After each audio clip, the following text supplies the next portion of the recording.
تو گویا کہ امام بخاری رحمہ اللہ تعالیٰ نے باب باندھا باب ما یتقی من فتنۃ المال، اور میں نے عرض کیا تھا کہ امام بخاری رحمہ اللہ تعالیٰ جب ترجمۃ الباب باندھتے ہیں اس میں الفاظ کا چناؤ انتہائی ذہانت کے ساتھ کرتے ہیں۔ یہاں پر بھی جو فرمایا کہ باب ما یتقی من فتنۃ المال، اس کو ترجمۃ الباب کہتے ہیں، فن حدیث میں اس کو ترجمۃ الباب کہتے ہیں، یعنی باب کا عنوان۔ تو عنوان میں جو الفاظ کا چناؤ امام بخاری رحمہ اللہ تعالیٰ انتہائی جو ہے وہ ذہانت کے ساتھ کرتے ہیں، کیونکہ ان الفاظ کے چناؤ میں امام بخاری رحمہ اللہ تعالیٰ اپنے موقف کو بھی بیان کرتے ہیں، بہت سے شبہات بھی دور کر دیتے ہیں، اور آئندہ آنے والے بہت سے مضامین کے حوالے سے رہنمائی بھی کر دیتے ہیں۔ تو یہاں باب کے الفاظ جو چنے ہیں، فرمایا ما یتقی من فتنۃ المال، کہ مال کے فتنے سے بچنا، یہ فرمایا۔ اب چونکہ مال کو فتنہ کہا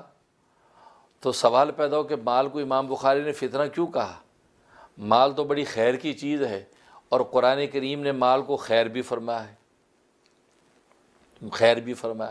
تو امام بخاری نے فتنہ کیوں کہا؟ تو اس کا جواب امام بخاری نے قرآن کریم کی آیت لا کے دے دیا کہ وقول اللہ تعالی، اللہ تبارک و تعالیٰ کے ارشاد ہے کہ انما اموالکم و اولادکم فتنہ، تمہارے مال اور تمہاری اولاد فتنہ ہے۔ تو گویا کہ یہ استشہاد کے طور پہ آیت لے آئے کہ میں نے جو فتنے کا لفظ جو چنا ہے وہ قرآن کریم کی آیت کی وجہ سے چنا ہے، کیونکہ قرآن کریم میں اللہ تبارک و تعالیٰ نے مال کو فتنہ کہا ہے، اس لیے امام بخاری آیت کو لے آئے۔ اور باب باندھا ما یتقی، یتقی کا لفظ استعمال فرمایا، یہ بچنے کے معنی میں۔ ظاہر ہے کہ مال کے فتنے سے کیسے بچا جائے، اس لیے کہ بچنے کے معنی یحذرو بھی آتا، ما یحذرو کا لفظ بھی لا سکتے تھے، لیکن امام بخاری نے یحذرو کا لفظ ذکر نہیں فرمایا بلکہ یتقی کا لفظ ذکر فرمایا۔ اس یتقی کے لفظ کو ذکر فرما کہ امام بخاری نے گویا کہ مال کے فتنے سے بچنے کی تدبیر بتا دی ہے، کہ مال کے فتنے سے بچنے کی تدبیر صرف ایک ہی ہے، اور وہ یتقی کا لفظ لا کے ذکر فرمایا، کیونکہ یتقی کا لفظ جب وہ تقوی سے ہے، وقا سے ہے، وقا یقی بچنا، اور وقا یقی سے ہی تقوی بنتا ہے۔ تو گویا کہ اشارہ کر دیا کہ اگر انسان کے اندر تقوی ہو تو وہ مال کے فتنے سے بچ جائے گا۔ گویا کہ متقی شخص کے لیے مال فتنہ نہیں ہے، تقوی والے شخص کے لیے مال ایک رحمت ہے، اللہ تبارک و تعالیٰ کی خیر ہے، اور جو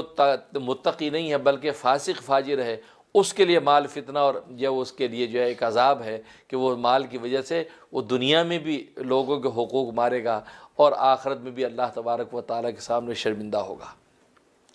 اسے یتقی کا لفظ ذکر فرما کے اشارہ کر دیا کہ مال کے فتنے سے اگر بچنا چاہتے ہو تو تقوی والی زندگی اختیار کرو۔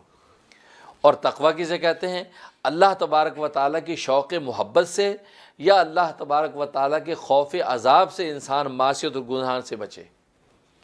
اور مال یہ اسباب گناہ میں سے ایک بہت بڑا سبب ہے۔ اگر ایک شخص کے پاس مال و دولت ہے تو اس مال و دولت کی وجہ سے بہت سے گناہ کر سکتے ہیں، ظلم و ستم بھی کر سکتا ہے، دوسروں کا حق بھی مار سکتا ہے، معصیت کے کتنے ذرائع جمع کر سکتا ہے، اور آج کی دنیا میں آپ دیکھیں مال و دولت کے ذریعے انسان جو ہے فحاشی عریانی جیسے چاہے پھیلا سکتا ہے۔ تو مال چونکہ اسباب گناہ میں سے ایک بہت بڑا سبب ہے، اس سے بچنے کا، اس کے شر سے بچنے کا طریقہ ایک ہی ہے کہ انسان کے اندر تقوی ہو، اس کا دل اللہ تبارک و تعالیٰ کے خوف یا اللہ تبارک و تعالیٰ کی شوق محبت کی وجہ سے گناہ اور معصیت سے تنفر کرتا ہو، اس سے ہٹا ہوا ہو۔